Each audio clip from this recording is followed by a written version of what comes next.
தேர்தல் பத்திரங்கள் சட்டவிரோதமானது என்று உச்சநீதிமன்றம் தீர்ப்பளித்திருந்த நிலையில் இதை மறைமுகமாக விமர்சிக்கும் வகையில் பிரதமர் மோடி பேசியுள்ளார். கடந்த 2018ஆம் ஆண்டில் மத்திய அரசு தேர்தல் பத்திரங்கள் மூலம் நன்கொடை பெறும் முறையை கொண்டு வந்தது. இந்த முறையில் அரசியல் கட்சிகள் பெரும் நன்கொடை உரிய தகவல்களை வெளியிட தேவையில்லை. தகவல் அறியும் உரிமை சட்டத்திலும் தகவல்களை பகிர தேவையில்லை என அறிவிக்கப்பட்டிருந்தது. இதனால் தேர்தல் பத்திரங்களுக்கு தடை விதிக்க வேண்டும் என்று பலரும் கோரிக்கை விடுத்தனர். இது குறித்து சுப்ரீம் கோர்ட்டில் பொதுநல வழக்குகளும் தாக்கல் செய்யப்பட்டன.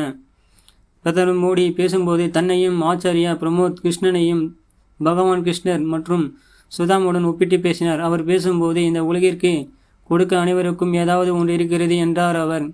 ஆச்சாரியா பிரமோத் கிருஷ்ணம், ஆனால் என்னிடம் எதுவும் இல்லை. நான் என் உணர்வுகளை மட்டுமே வெளிப்படுத்த முடியும். பிரமோத் கிருஷ்ணம் ஜி, நீ நல்ல வேளை, நீங்கள் எனக்கு எதையும் தெரியவில்லை. ஏனென்றால் இப்போது காலம் மாறிவிட்டது. இன்றைய காலகட்டத்தில் சுதாமா ஸ்ரீ கிருஷ்ணருக்கு உணவு கொடுத்து அந்த வீடியோ வெளியானால் அது குறித்தும் நீதிமன்றத்தில் பொதுநல வழக்கை தாக்கல் செய்வார்கள்.